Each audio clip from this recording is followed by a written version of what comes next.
Hey everybody, I'm Jack Reedy with Future Pastimes, and this is Battle Language, where we're going to have a little bit of a roundtable discussion on a Dune topic. I'm joined by Jaded and GJ, and we're going to be talking about a recent compilation of win rate stats that was posted on the Facebook uh, page for the Dune tabletop. And correct me if I'm wrong, this is for the asynchronous, is that correct? Yeah. All right. There is a Dune Discord for asynchronous play. That is where not everyone is playing at the same time. It's a little like a play by forum sort of a thing. So we're looking at the win rates here. So we can see from this list there that the guild is almost winning half of the games. So out of 33 games that they have been in, they have won 15 of them Atreides, showing up in what looks like the most number of games, 57 games with a 42% win rate. That's pretty good as well. And so you can see that Rich S is down here. It's only in 25 games, but only won three times. Don't have the information on how many of these wins are solo wins or part of an alliance. That would be interesting as well. But I think all three of us here on the Battle Language found these stats to be a little bit interesting and unusual. And so we're going to talk about why they are the way they are and how they may be skewed one way or another. So I think one of the things is that asynchronous play, certainly by itself, could be a factor in why it's happening. But before we started recording, Jaded, you had an interesting bit of potential insight on, you said, what these stats are really showing. And so why don't you talk a little bit about that? Yeah. I think the initial interpretation on any sort of like win statistics for like any game is to, oh, well, this says faction is the strongest and this one's the weakest because they win the most and they win the least. Um, but I think with Dune, especially with how different the game is depending on like the people you're playing with and how you get along socially, I think the win rates for factions in any given like small pool of people, kind of like, this Discord server is really indicative of like the type of players and the type of strategies that happen, really than it is, a faction's strength. I mean, some of these are definitely going to be in line. Like Richesse being low makes sense because they're a pretty difficult faction to play, and they're not, really as flashy and appealing as the Emperor or the Bene Gesserit. But I mean, I think a lot of these definitely make sense in my head about how different it is synchronously. Yeah, if I were keeping stats on games that I've played in real life, and I've played it quite a bit over the last year since the third expansion has come out. I've managed to play probably more in the last year than before that. Of course, there was lockdown that happened, so that was a factor. But since having 12 expansions, I would say that Moritani actually on my list is in the top four, maybe at fourth. But that enemy of my enemy has been just a huge factor in why they are winning. And it's not just that you have the enemy of my enemy. There is some nuance in how to best position those terror tokens so that one, they are effective before you find yourself in an alliance opportunity situation, but two, so that you are getting yourself into an alliance opportunity. So because you're looking for that player that you want to form an alliance with using enemy of my enemy has to be able to go into a stronghold that has the token. And so if you are Moritani and you're camped out in Habanya Siege and you've got a terror token there, that's not a great location for your ally, your potential ally, to say, "Yeah, I'll send in one force so that we can trigger this token." It's if you're Mauritanian and you're like, "Well, here's where I'm going to go," and maybe the reason that you're going there is because maybe Fremen are not in the game, or Emperor not in the game, or some of the other factions are more inclined to go into the other strongholds. But if I'm Mauritania and I'm in this one, I'm putting the terror token in Carthag or Arakeen, and because that is going to set up I can ship into one, move into another for my ally, for the player that I want to be my ally, so that they can get into two strongholds if they aren't already in two. And so not everybody understands that that is a potential move for Moritani. I understand that, and at least one of my friends who has done this a couple of times, he gets it too. So that has been a real factor. So I think some of it is just because these two factions they're still pretty new. They may have been out for and still not even a whole year yet. So not everybody got it right away. So people haven't had as much experience with that. And the same is true, I think, with Chom and Riches. Is those are only a little over a year old, and again, not everybody got the factions right away. Not everybody has played them as soon as they got them, and they probably haven't played them enough. We're like, oh yeah, I've played with Riches 10, 20 times, and I've figured out the best ways to approach it. So that is going to be a factor as well. If you look at this list here, the top 5 factions, Guild, Atreides, Harkonnen, BG, Emperor, these are original factions. So it's 45 years of playing with them.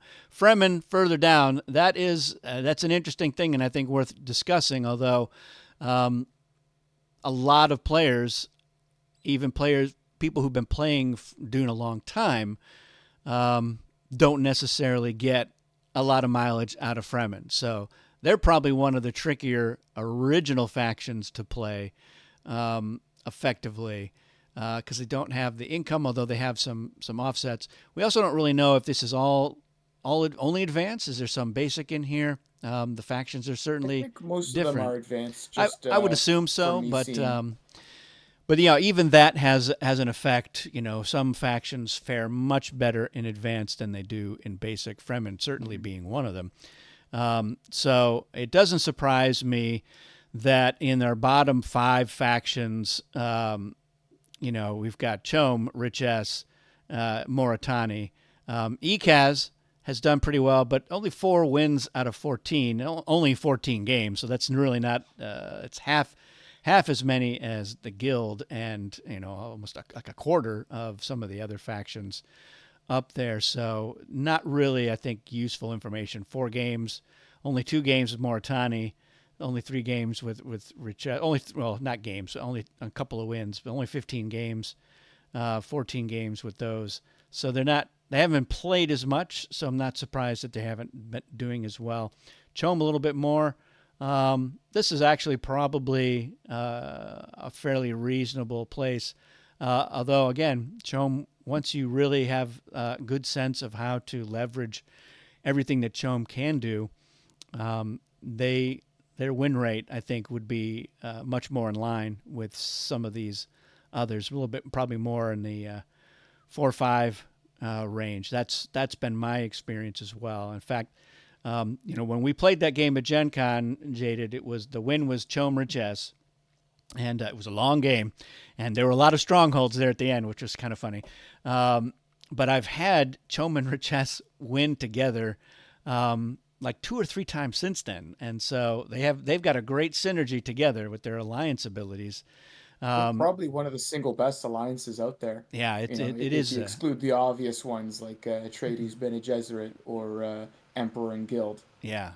So yeah, so I'm not surprised there either. And a lot of the effectiveness of a faction is going to be different depending on the mix. Because there are some really good alliances depending on who you've got at the table.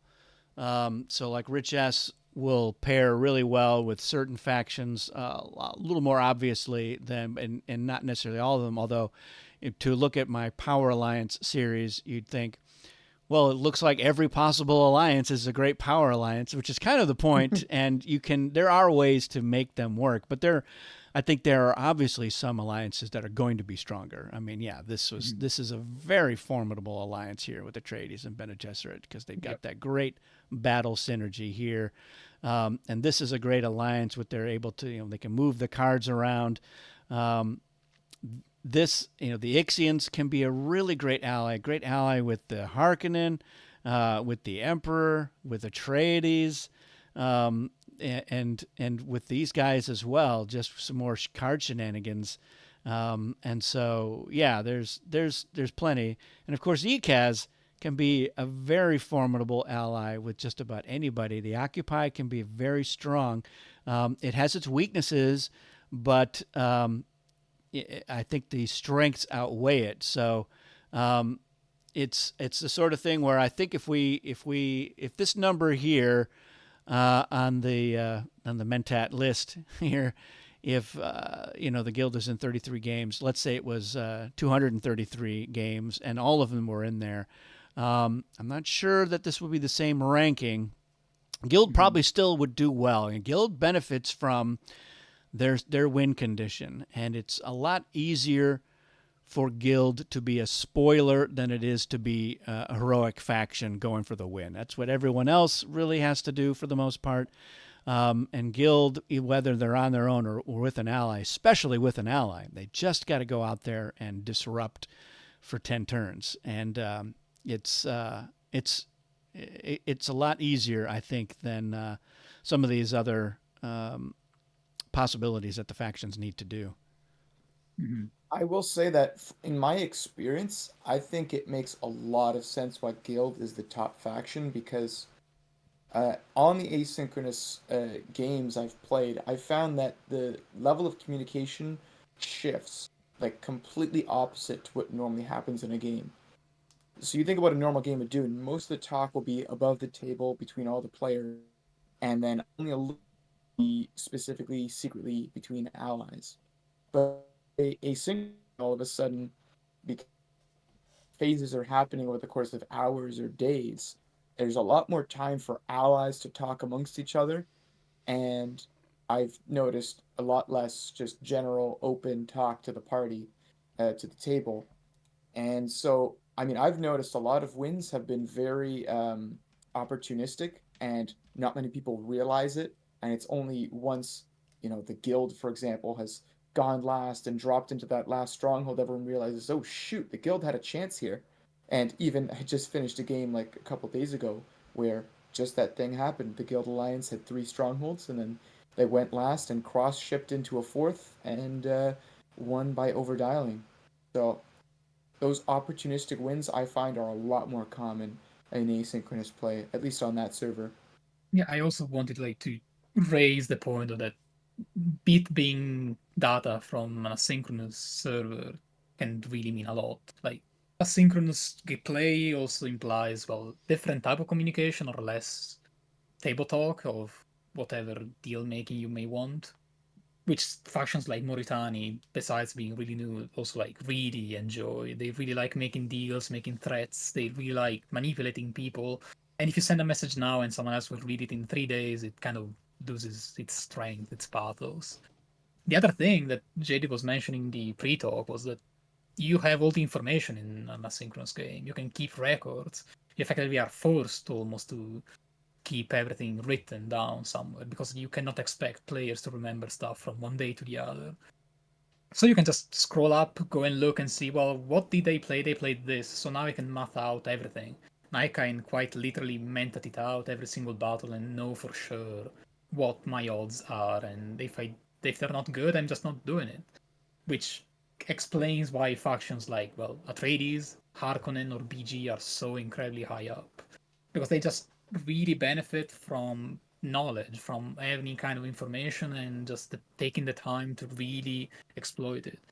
Factions like X that still are really, really powerful in that regard, but require a little more finesse and really strive when they hit that sweet spot of I'm strong, but I want also to manipulate others by talking, sharing the information slowly, and really drawing the game off certain type of cards. Or someone like Ikas that really relies on making alliances. Someone like Axu that is all about selling leaders and making sure they really get what they want from the table. kind of lose a little, in my opinion, from just playing asynchronously, just because they don't have the same ability to gain that advantage that is so strategic for them as they would otherwise normally do in a live game. It's just such a different environment that taking this data like in a vacuum would be probably wrong, but interpreting it in the eyes of, well, this is an asynchronous server, then you can see why certain factions are higher up than others, other than all the reasons we've already talked about, like them being new and few games have been played with them. Yeah. There is a second little thing here that talks about the number of turns. And this, you can see that the guild stall out victory 15% of the time, Yeah. and so that's a pretty high number there. 14% of the time ECAS has won with their occupy. So three strongholds co-occupied with their ally. 4% BG prediction, 2% Fremen special win condition. So one game out of 49 for them. And then they're tracking 70 games here. You know, where are the most of the wins? 20% turn two. That is the highest number on here. And so that's interesting as well. And so I would expect that that's probably contributing to the Harkonnen win rate Yep. there. So yeah, it is a. I think that there may be an experience level factor.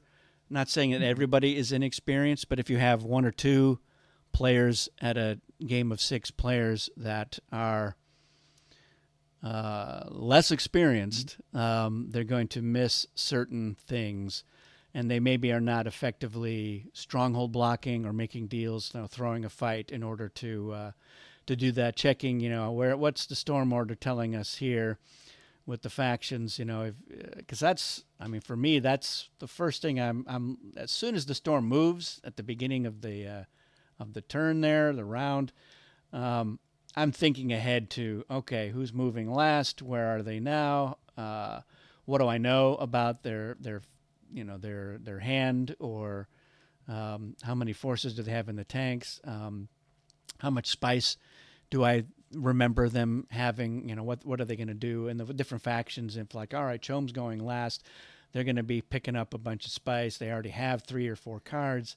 So that could be a threat. I need to think about that. And Moritani, of course, if they're in the game, I'm looking at who's going late in the turn order, because that's who I'm worried about triggering enemy of Mhm. my enemy. And so, and that's the sort of thing you gotta be thinking far ahead, early in the round, so that you're not like, oh, I've got 8 spice and I spent 6 or 7 of it on a card or 2 cards. I only have 1 spice, and I'm not going to be able to send a large enough force into a specific territory in order to prevent a win.